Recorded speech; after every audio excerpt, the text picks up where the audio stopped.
Hi, it's me, Megan Sachs, co-host of Campus Killings podcast. I want to tell you about the hit podcast Cold. This season, the host, Dave Cawley, investigates the disappearance of Sheree Warren, a young mother looking for a fresh start.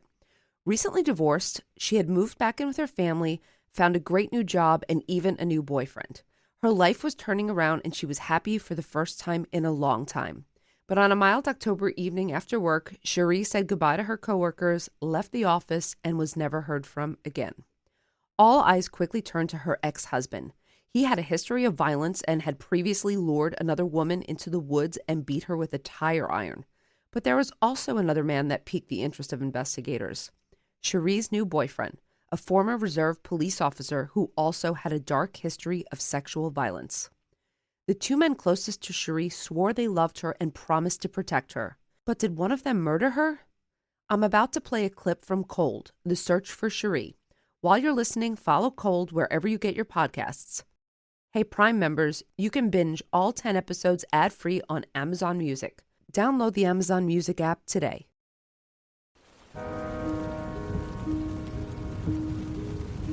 Rain drizzled over the canyon of the South Fork of the Ogden River. It pattered on the canvas top of Heidi Posnan's Jeep as she drove up Utah State Highway 39 on the morning of Friday, June 4th, 1971. She was on her way to meet the strange man who had for weeks been calling her, demanding they go on a date. You can't see it, but I'm doing air quotes. She turned right off the highway at the entrance to the Meadows campground, crossed a short bridge over the river, barely more than a creek, really, and stopped next to a camper trailer on the far side. A pair of sheriff's deputies dressed as fishermen stepped out to greet her. And I said, "What should I do?" And he said, "Well, just pull across the street and then leave the Jeep parked like the sideways, you know what I mean?" As Heidi's describing this to me decades later, she's using her hands to show the positions of her Jeep and the trailer, how the deputies told her to park next to them, but to reverse out after the caller arrived and passed by her position to block him from getting back across the bridge to the road. She was the cheese on the mousetrap. And they said, "Make sure when he comes up, identify, make sure that he's the right person."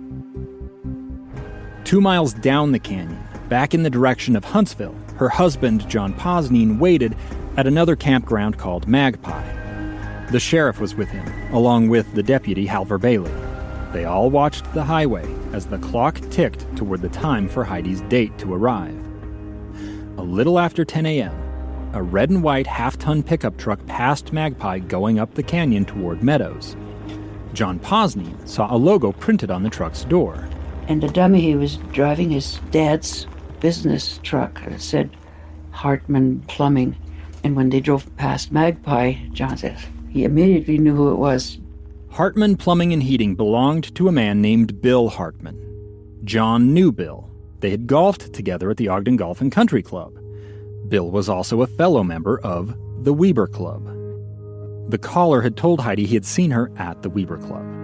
It clicked for John. He recognized the man at the wheel of the pickup as Bill Hartman's oldest son, Kerry Hartman. The sheriff tried to radio the two undercover deputies who were with Heidi at Meadows to let them know the caller would soon reach them. But the radio didn't work in the narrow canyon. Heidi had no idea who the young man in the pickup truck was when he turned off the highway, drove across the bridge, and stopped next to her Jeep. No, because I never paid any attention to him before. I didn't notice him before. The young man rolled down his window. Heidi saw he had brown hair, green eyes, and appeared clean-cut, like a cop or military man. Kind of forgettable. He says, "Hi." I can't remember exactly. And then I said, "Why would you pick on an old lady like me?" And then he made some remark that I was sexier, prettier, something, you know. You're not an old lady at this point, though, right? No, gosh, no. But I was way older than he was. I already had kids, teenagers. So, yeah, I was an old lady. Kerry Hartman was 22 to Heidi's 36. And he kept looking at that trailer and was getting a little nervous. And he said, "I'm going to just pull up there. Why don't you follow me up there?" By up there, Kerry meant farther into the campground, behind a line of trees out of sight of the road. He drove past her up around a bend. Heidi put her Jeep in reverse, pulled out and blocked the narrow road just as the deputies had instructed. She then leapt from the Jeep and rushed into the safety of their trailer.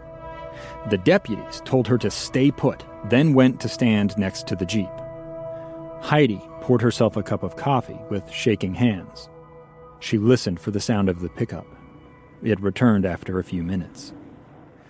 Heidi peeked out the window as the deputies pulled Carey out of the truck and placed him under arrest. They frisked him, finding a small knife in his pocket. Then they tried to call their backup down at the Magpie campground, only to discover their radios didn't work in the canyon either. So the deputies piled into Carey's truck and drove it, and him, down the canyon to meet with the sheriff. I stayed a while because I was all nervous, I guess. Whatever. I'd had my coffee, and then I got in the Jeep and I drove down, and they were already gone, so. Only later did Heidi learn from her husband, John, what had happened when Carey had arrived in handcuffs at Magpie. John, she told me, had turned to the sheriff. He says, boy, I'd sure like to smack him in the mouth. And he says, well, we looked the other way. So they had him already out, and John punched him. And he was embarrassed. He looked down and he says, I wish you had a gun and shoot me. Really? Yeah, he said that because he was embarrassed. He was ashamed. John Posnine had punched Carey Hartman in the face, while the sheriff and his deputies looked the other way.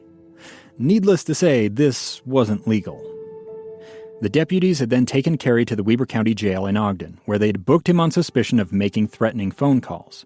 A minor, misdemeanor charge that didn't quite match the gravity of the whole situation. Carey provided a handwritten statement admitting to what had happened. I called the lady and said, would you meet me at a time and place? If not, some harm would come to your husband's car, and possibly him. That's not Carey's voice, but they are his words, read by a voice actor. Even today, Heidi downplays the seriousness of what happened. Well, because he really hadn't done anything other than met me. But I'm here to tell you, there was something much more ominous behind those phone calls. Something that makes Heidi's mouth go dry and her hands fidget when she really stops to think about it. This season isn't about Heidi Posnine. As I said earlier, it's about the disappearance of Sheree Warren. But there's a reason we're starting with Heidi instead of Sheree. It's because Carey Hartman, the man who tried to lure Heidi up that canyon, would years later meet, befriend, and woo Sheree Warren.